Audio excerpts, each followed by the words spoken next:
O vídeo de hoje surgiu a partir da minha mais nova obsessão, Cleópatra. E tudo começou com a Rosígila me mandando um vídeo no WhatsApp de uma suposta pesquisadora que está prestes, segundo ela, a encontrar a tumba de Cleópatra. E existe toda uma mitologia ao redor dessa tumba, porque, segundo algumas pessoas, ela chegou a dizer que nenhum homem encontraria esse lugar. E essa pesquisadora divulgou que há indícios ali de que ela está prestes a encontrar. E iniciou, assim, uma brisa filosófica, vários questionamentos, várias noias na minha cabeça, e eu lembrei que existe na Netflix uma série documental chamada Rainha Cleópatra ou Cleópatra Rainha, e assisti, fiquei obcecada. A partir da série, eu também descobri que o Shakespeare escreveu uma peça baseada na história de Cleópatra, e a história é Antônio e Cleópatra, essa peça do Shakespeare. E eu preciso dizer como é bom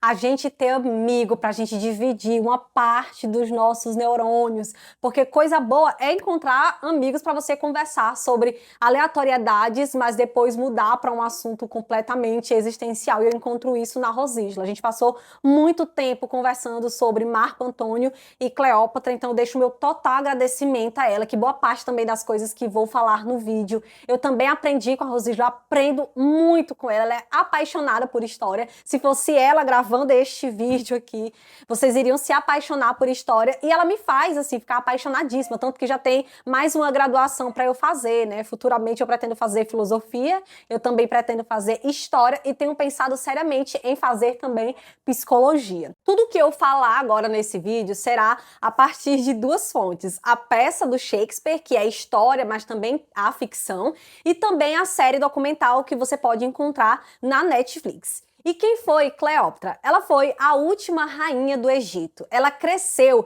na biblioteca de Alexandria, então era apaixonada por língua, ciência, literatura, era realmente uma mulher diferenciada. Quando o pai dela morreu, ela teve que assumir o trono e casar com o próprio irmão, porque lembrando que no Egito as maiores representações dos deuses eram os faraós, por isso era sempre uma representação em dupla, né, de um homem e uma mulher, porque eram a representação de Ísis e Osíris. Acontece que o irmão de Cleópatra era muito influenciado por pessoas externas à família, eunucos e coisas assim.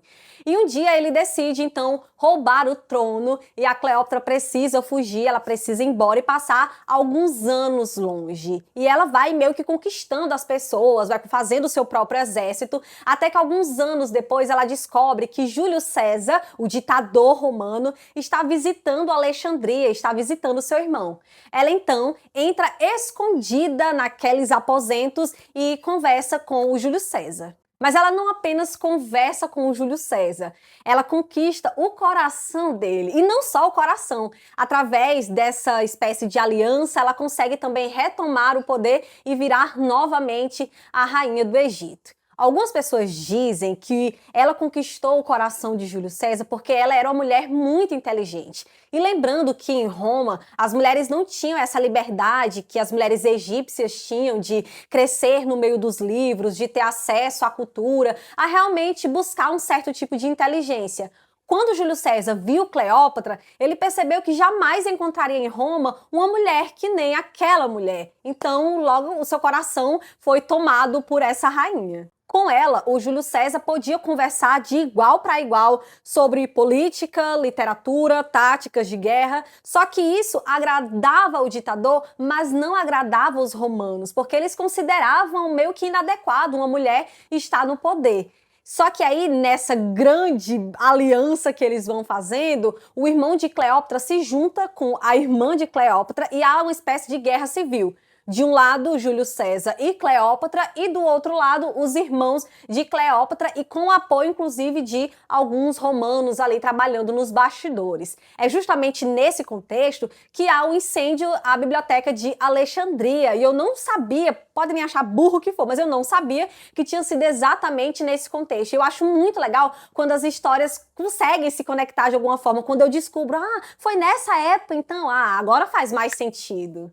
E a história, a partir daqui, todo mundo conhece. Cleópatra sai vitoriosa e algum tempo depois Júlio César é assassinado. Depois disso, ela conhece um estadista, um general romano chamado Marco Antônio, com quem ela também vai se relacionar, e é o que nós acreditamos, né, a maior parte das pessoas, ter sido então o grande amor da vida de Cleópatra. E é aqui que inicia a peça de Shakespeare. Aqui nós temos a chegada de Cleópatra no navio super pomposo, até os ventos se rendem ao cheiro que sai daquela navegação.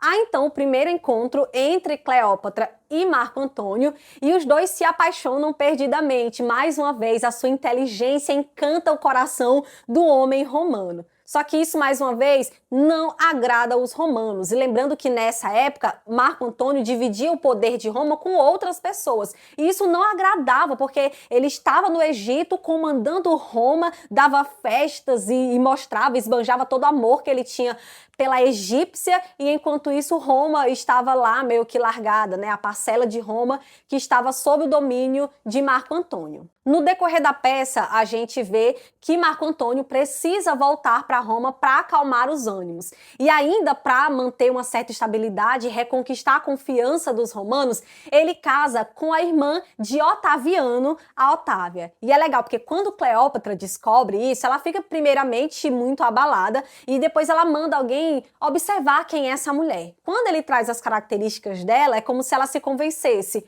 Ok, ele não está aqui comigo, o corpo dele está lá, mas é impossível ele se apaixonar por ela, isso com as características que ela recebe de Otávia. E ela diz que o mais importante é que o coração daquele homem pertence a ela, por mais distante que ele esteja, é o coração dele que está com ela.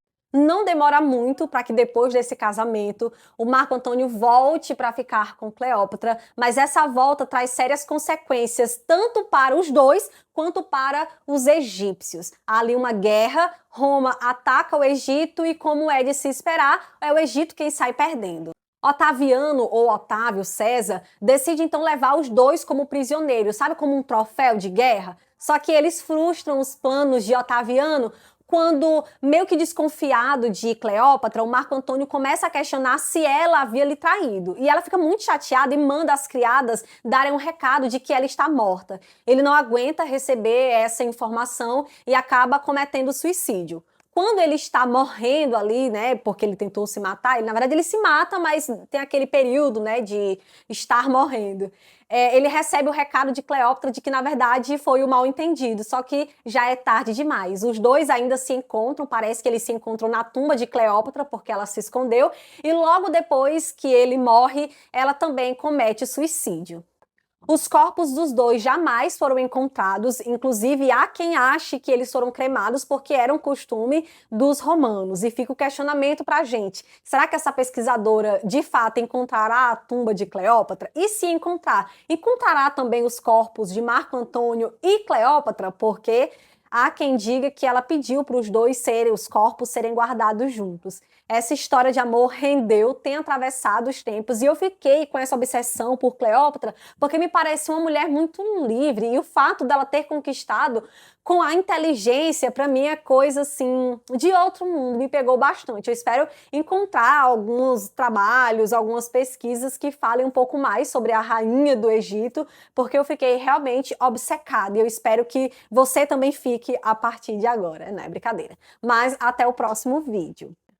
E aí, abrindo um parêntese a nível de curiosidade, eu estava conversando com um colega e ele me falou que algumas pessoas fazem uma leitura da Bíblia de Daniel, capítulo 11, versículo 17, como sendo ali a profecia acerca de Cleópatra. E o versículo diz o seguinte: verá com o poder de todo o seu reino e fará uma aliança com o rei do sul.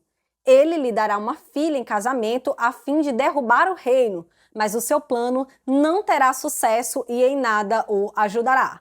Eu não tenho conhecimentos teológicos para decifrar isso aqui, mas aí se alguém se interessar para pesquisar, para procurar algum comentário bíblico que fale sobre isso e faça realmente a relação, né, com o Egito e Cleópatra, fique à vontade.